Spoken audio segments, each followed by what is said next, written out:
ಶಿವಮೊಗ್ಗದಲ್ಲಿ ಮಗಳನ್ನ ಕೊಂದು ತಾಯಿ ಸೂಸೈಡ್ ಮಾಡಿಕೊಂಡಿರುವಂಥ ಘಟನೆ ನಡೆದಿದೆ. ಶರಾವತಿ ನಗರದಲ್ಲಿರುವ ಮೆಗ್ಗಾನ್ ಕ್ವಾರ್ಟರ್ಸ್ನಲ್ಲಿ ಈ ಘಟನೆ ನಡೆದಿದೆ. ಎಂಥ ದುರ್ದೈವ ನೋಡಿ, ಹೆತ್ತ ಮಗಳನ್ನ ತಾಯಿ ಕೊಂದು ಆ ತಾಯಿನೇ ಸೂಸೈಡ್ ಮಾಡಿಕೊಂಡಿರುವಂಥ ಘಟನೆ. ಮಗಳು ಪೂರ್ವಿಕಾಳನ್ನ ಹತ್ಯೆ ಮಾಡಿ ತಾಯಿ ಶ್ರುತಿ ಆತ್ಮಹತ್ಯೆಗೆ ಶರಣಾಗಿರೋದು. ಮಗಳು ಮಲಗಿದ್ದಾಗ ಮಚ್ಚಿನಿಂದ ಕೊಚ್ಚಿ ಕೊಲೆ ಮಾಡಿದಾಳೆ ಈ ತಾಯಿ. ಮಗಳ ತಲೆಯ ಭಾಗವನ್ನೇ ಕೊಚ್ಚಿ ಹಾಕಿದಾಳೆ ತಾಯಿ ಶ್ರುತಿ. ಬಳಿಕ ನೇಣು ಹಾಕಿಕೊಂಡು ತಾಯಿ ಆತ್ಮಹತ್ಯೆಗೆ ಶರಣಾಗಿರುವುದು. ಮೆಗ್ಗಾನ್ ಲ್ಯಾಬ್ ಟೆಕ್ನಿಷಿಯನ್ ರಾಮಣ್ಣ ಎಂಬುವವರ ಪತ್ನಿ ಈ ಶ್ರುತಿ. ಘಟನಾ ಸ್ಥಳಕ್ಕೆ ದೊಡ್ಡಪೇಟೆ ಪೊಲೀಸರು ಭೇಟಿ ಕೊಟ್ಟಿದ್ದಾರೆ, ಪರಿಶೀಲನೆಯನ್ನ ನಡೆಸಿದ್ದಾರೆ.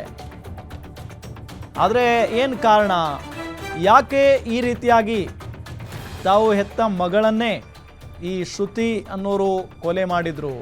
ನೋಡಿ, ಇಲ್ಲಿ ಪುಟ್ಟ ಕಂದ ಪಾಪ, ಇನ್ನು ಎಡಭಾಗದ ಫೋಟೋ ನೋಡ್ಬೋದು.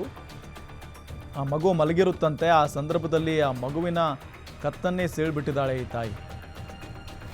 ಫೋಟೋ ಮತ್ತೊಂದು ಫೋಟೋದಲ್ಲಿ ತೋರಿಸ್ತಾ ಇದ್ದೀವಿ. ಆಕೆನೇ ತಾಯಿ ಶ್ರುತಿ, ಮಗುವನ್ನು ಕೊಲೆ ಮಾಡಿದಂಥ ತಾಯಿ. ಆದರೆ ಇದುವರೆಗೂ ಏನು ಕಾರಣ, ಯಾವ ಉದ್ದೇಶಕ್ಕಾಗಿ ಅಥವಾ ಯಾವ ಕಾರಣಕ್ಕಾಗಿ ಈ ರೀತಿಯಾಗಿ ಮಾಡಿದಾಳೆ ತಾಯಿ? ಅದು ಮಗಳನ್ನು ಕೊಂದು ತಾನು ಕೂಡ ಆತ್ಮಹತ್ಯೆ ಮಾಡಿಕೊಂಡಿದ್ದಾರೆ ಅಂತ ಅಂದರೆ ಏನಾದರೂ ಬಲವಾದಂಥ ಕಾರಣ ಇದ್ದೇ ಇರುತ್ತೆ, ಏನಾದರೂ ಒಂದು ಇದ್ದೇ ಇರುತ್ತೆ. ಆದರೆ ಇದುವರೆಗೂ ಕೂಡ ಅದು ಬಯಲಾಗಿಲ್ಲ. ಜೊತೆಗೆ ಮೆಗ್ಗಾನ್ ಲ್ಯಾಬ್ ಟೆಕ್ನಿಷಿಯನ್ ರಾಮಣ್ಣ ಅವರೇ ಉತ್ತರವನ್ನು ಕೊಡಬೇಕು. ಯಾಕಂತ ಹೇಳಿದರೆ ಈಗ ಶ್ರುತಿಯವರ ಹಸ್ಬೆಂಡ್ ಅವರು ಸ್ಥಳಕ್ಕೆ SP GK ಮಿಥುನ್ ಕುಮಾರ್ ಅವರು ಕೂಡ ಭೇಟಿ ಕೊಟ್ಟಿದ್ದಾರೆ ಅನ್ನೋ ಮಾಹಿತಿ. ಅಧಿಕಾರಿ ಸಿಬ್ಬಂದಿಯಿಂದ SP ಮಾಹಿತಿಯನ್ನು ಪಡ್ಕೊಂಡಿದ್ದಾರೆ. ಭೇಟಿ ಬಳಿಕ SP GK ಮಿಥುನ್ ಕುಮಾರ್ ಹೇಳಿಕೆಯನ್ನ ಕೊಟ್ಟಿರುವುದು. ಪೂರ್ವಿಕಾ ಎಂಬ ಸಣ್ಣ ಹುಡುಗಿಯ ಕೊಲೆಯಾಗಿದೆ. ಪೂರ್ವಿಕಾಳ ತಲೆ, ಮುಖದ ಭಾಗಕ್ಕೆ ಚುಚ್ಚಿ ಕೊಲ್ಲಲಾಗಿದೆ. ಅದೇ ದೇಹದ ಮೇಲೆ ನಿಂತು ತಾಯಿ ಶ್ರುತಿ ನೇಣಿಗೆ ಶರಣಾಗಿದ್ದಾಳೆ. ಕಾರಣ ತಿಳಿಯಲು ತನಿಖೆ ಚುರುಕುಗೊಳಿಸಲಾಗಿದೆ ಅಂತ SP ಸಾಹೇಬ್ರು ಈ ಸಂದರ್ಭದಲ್ಲಿ ಹೇಳಿದ್ದಾರೆ. ಘಟನಾ ಸ್ಥಳಕ್ಕೆ ಸೋಕೋ ಟೀಮ್ ಭೇಟಿ ಕೊಟ್ಟಿರುವುದು, ಪರಿಶೀಲನೆಯನ್ನ ಕೂಡ ನಡೆಸ್ತಾ ಇದ್ದಾರೆ. ಅಂದ್ರೆ ಈಗ ಅಲ್ಲಿನ SP GK ಮಿಥುನ್ ಕುಮಾರ್ ಅವರು ಹೇಳೋ ಪ್ರಕಾರ ಅಲ್ಲಿ ಏನಾಗಿದೆ ಅನ್ನೋದನ್ನ ಮಾತ್ರ ವಿವರಿಸಿದ್ದಾರೆ ಅವರು. ಆದರೆ ಆ ಘಟನೆಗೆ ಏನು ಕಾರಣ ಅಂತ ಹೇಳಿ ಇನ್ನೂ ಗೊತ್ತಾಗಿಲ್ಲ ಅನ್ನೋದು ಬಹಳ ಸ್ಪಷ್ಟ ಅವ್ರ ಹೇಳಿಕೆಯಲ್ಲಿ. ದೊಡ್ಡಪೇಟೆ ಪೊಲೀಸ್ ಠಾಣಾ ವ್ಯಾಪ್ತಿಯಲ್ಲಿ ಒಂದು ಮರ್ಡರ್ ಪ್ರಕರಣ ಮತ್ತು ಒಂದು ಸೂಸೈಡ್ ಪ್ರಕರಣ ತಾಯಿ ಮಗಳದ್ದು ದಾಖಲಾಗಿದೆ. ಪೂರ್ವಿಕಾ ಅನ್ನೋ ಒಂದು ಸಣ್ಣ ಹುಡುಗಿ, ಸುಮಾರು 12 ವಯಸ್ಸು. ಈಕೆಯ ತಲೆಭಾಗದಲ್ಲಿ ಶಾರ್ಪ್ ವೆಪನ್, ಚಾಕು ಮತ್ತು ಕತ್ರಿನ ತಗೊಂಡು ಮಾಡಿರೋ ಹಾಗೆ ಕಾಣುತ್ತೆ. ತಲೆಭಾಗ ಮತ್ತು ಗಲ್ಲದ ಹತ್ರ ಮತ್ತು ಮುಖದ ಮೇಲೆ ಎಲ್ಲನೂ ಶಾರ್ಪ್ ಆಬ್ಜೆಕ್ಟ್ಸ್ ತಗೊಂಡು ತುಂಬ ಗ್ರೂಸಮ್ ಆಗಿ ಕೊಲೆ ಮಾಡಲಾಗಿರ್ತದೆ. ಮತ್ತು ಅದೇ ದೇಹದ ಮೇಲೆ ನಿಂತ್ಕೊಂಡು ಶ್ರುತಿ ಅನ್ನೋ ಒಬ್ಬ ಹೆಣ್ಮಗಳು, ಸುಮಾರು ಈಕೆಗೆ 38 ವಯಸ್ಸು. ಈಕೆ ಪೂರ್ವಿಕನ ತಾಯಿನೇ, ಸ್ವಂತ ತಾಯಿನೇ.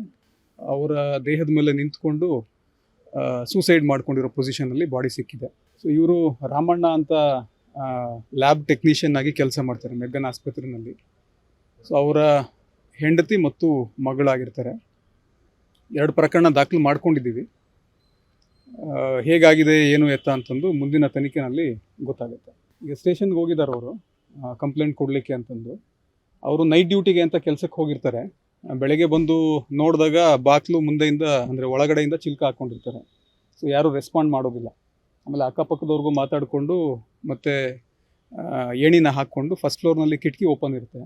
ಸೊ ಅಲ್ಲಿ ನೋಡಿಕೊಂಡು ಆನಂತರ ಬಂದು ಬಾಕ್ಲನ್ನ ಒಡೆದು ತೆಗೆದು ನೋಡಿದಾಗ ಇದೆಲ್ಲ ಆಗಿದೆ ಅಂತ ಗೊತ್ತಾಗುತ್ತೆ. ಸೊ ಇಮಿಡಿಯೇಟ್ಲಿ ಅವರು ಪೊಲೀಸವ್ರಿಗೆ ತಿಳಿಸ್ತಾರೆ, ಪೊಲೀಸ್ ಸ್ಟೇಷನ್ಗೆ. ಸೊ ನಾನು ಕೂಡ ಸ್ಪಾಟಿಗೆ ಬಂದಿದ್ದೀನಿ. ಸೊ ಇಷ್ಟಾಗಿದೆ, ತನಿಖೆ ಮಾಡಿ ನೋಡ್ತೀವಿ ಏನಾಗಿದೆ. ಅದೆಲ್ಲ ಇನ್ವೆಸ್ಟಿಗೇಷನಲ್ಲಿ ವಿಲ್ ಹ್ಯಾವ್ ಟು. ಅದು ಹೇಳ್ತಾರೆ ಅವರ ಹಸ್ಬೆಂಡ್. ನನಗೆ ನಿನ್ನೆ ನೈಟ್ ಅವ್ರು ನೈಟ್ ಡ್ಯೂಟಿ ಹೋಗಿದ್ರು ರಾಮಣ್ಣನವರು. ನನಗೆ ಬೆಳಗ್ಗೆ 8:10 ಫೋನ್ ಮಾಡಿದರು. ಮಾರ್ನಿಂಗ್ ನೈಟ್ ಡ್ಯೂಟಿ ಮುಗಿಸ್ಕೊಂಡು ಅವ್ರು ಬಂದಿದ್ದಾರೆ. ಸೊ ಡೋರ್ ಓಪನ್ ಆಗಿಲ್ಲ, ಅದು ಡೋರ್ ಓಪನ್ ಆಗಿಲ್ಲ. ತುಂಬ ಟ್ರೈ ಮಾಡಿ 10 ನಿಮಿಷ ಅಂತೂ ಟ್ರೈ ಮಾಡಿದ್ದಾರೆ ಅವರು.